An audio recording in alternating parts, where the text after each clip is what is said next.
Hello everyone, and welcome to the final week of lecture in Unit 1 of the Introduction to Data Science module. This week we'll be releasing a video, a conclusion video, just like there was an introductory video. That conclusion video will cover downloading the course content and continuing your studies beyond this course. But the main topic we'll be covering this week is what's called Object Relation Mapping, or ORM. So we'll be in this Classes and ORM notebook. And we had a lecture many weeks ago about classes and object-oriented programming. And then we've also recently had, last week, lectures about SQL databases. And today we're going to bring these ideas together because often we might write some program in Python that uses a database on the backend for storing and retrieving data. And it's not going to be very convenient to try to run SQL queries from our program, because SQL queries are written in SQL, whereas our program is written in Python. And not only are these two different languages, but they take very different perspectives on how the languages should work. So Python is more object-oriented, whereas SQL is what's called a declarative language, where we don't typically define functions or variables even, but we simply state, give me this, give me that, do this, do that. And the whole operation is essentially like transactions with a machine. So we're going to work through an example of building a class, once again, to represent some employees at a company. So perhaps we are a human resources manager and we are working with employee data, their educational background, their salary, which project they're assigned to, who their boss is, who else is on their team, all these sorts of things. So we're going to write a class to do that. And then we're going to move on to actually working with this example in a database through Python. So let's get started by defining a sort of base class that we're going to use for as a sort of, we're going to inherit from this base class for a number of subclasses that will expand upon its functionality. So we're first, if we're building up a company is comprised of people. So the first thing we're going to do is define this person class. And a person has, as far as the things we care about, a name, an age, a degree, and a salary.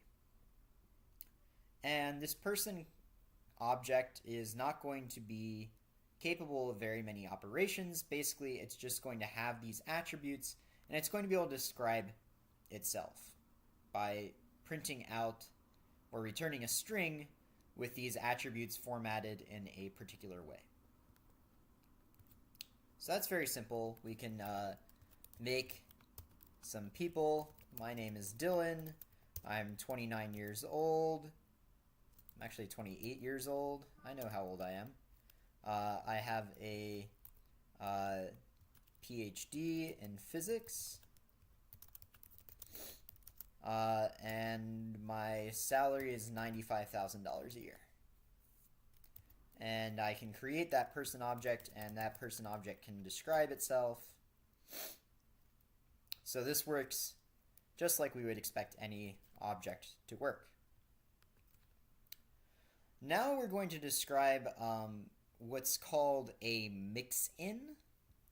A mix-in is a class that we don't intend to be necessarily a standalone object ever. We don't expect to ever instantiate objects of that class, but that class defines certain methods that might be useful across a broad range of classes. So we might want to mix this class into some other classes. And this is a new idea we haven't dealt with before in class definitions or in discussing object-oriented programming, but it's a fairly common practice for this kind of use case where when I created a person object, I could put any kind of degree that I wanted. But then we might get things like PhD, as well as doctorate or doctorate of philosophy. And so if we want to control what gets input there a little bit, we might want to enforce what's called data validation. So we will validate the data by restricting what kind of values can be passed in for particular attributes in our object. So the way we can do that is defining this mix-in, this validate mix-in. And all this validate mix-in is going to do is introduce this validate method, which accepts some element as well as a list of allowed values. So this element is just like a value that we might assign to some particular attribute, and this is the allowed values. And if the element is not allowed, then we'll raise an error. Simple enough. I use this kind of validation for many things. For instance, when writing the application that you filled out to apply to this course, you had to answer some questions such as, what is your age? And we have validation on that form so that you can only submit numbers for ages. You can't submit words. And then we can make this degree class, which will inherit from the validate mixin. I'm calling this a mixin, but it's just another class. Mixin is a conceptual distinction, not a syntactical distinction. So this degree is going to inherit from this validate mixin, and we define some allowed levels of degree. So when we create a degree object, it has a level and an area. And we validate the level that's specified at the instantiation of a new degree object against the allowed levels.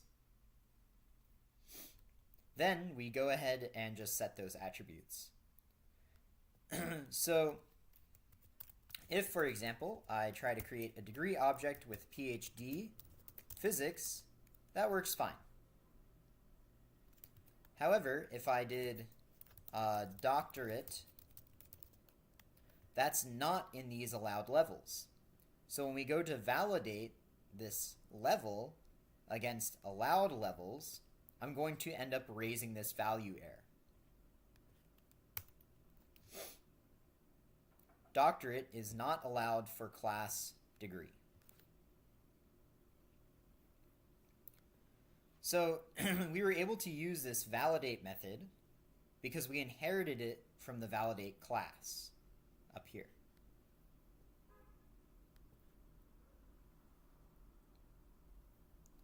This is really useful when constructing data sets from user input data.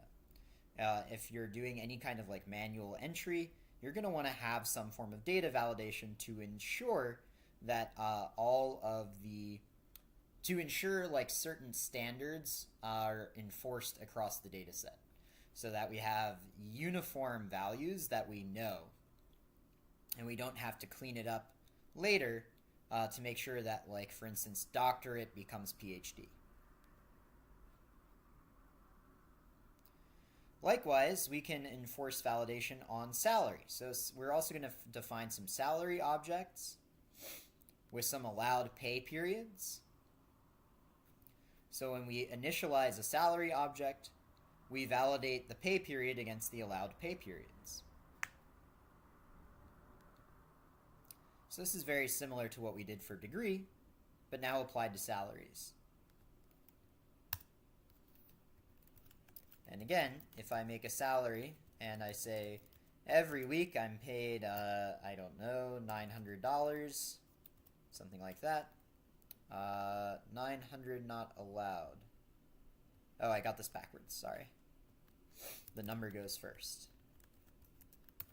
There we go. So this would say I was making $46,800 a year. This gets calculated in the repr method. Bi-weekly, I make half that amount. But if I were to say daily, I would raise that validation error. Daily is not allowed for class salary. And this is, again, very useful for any time we have manually entered data. Maybe I misspell weekly and I just put weekly, and I won't be allowed. I'll raise an error and say, hey, you messed up. Double check that you spelled everything correctly and are putting in a valid value. That's the purpose of this error message, to alert me that I've done something wrong and I need to double check what data I've entered. So now we'll make our first proper person, which is subject to data validation, and also where the degree and salary are formalized in degree and salary objects. So we made a person object whose name is Eric. He's 25 years old. He has a master's in physics, and his salary is $5,200 a year.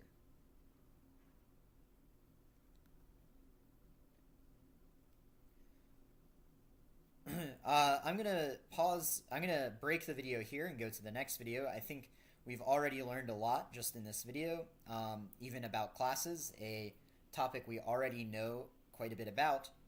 We learned about mix-ins, which can be used to define methods we would like to introduce to a broad range of objects or classes, dissimilar classes. Degree and salary have little to do with each other in terms of our Python code, but they're both going to inherit from this validate mixin, which will introduce the ability to perform data validation.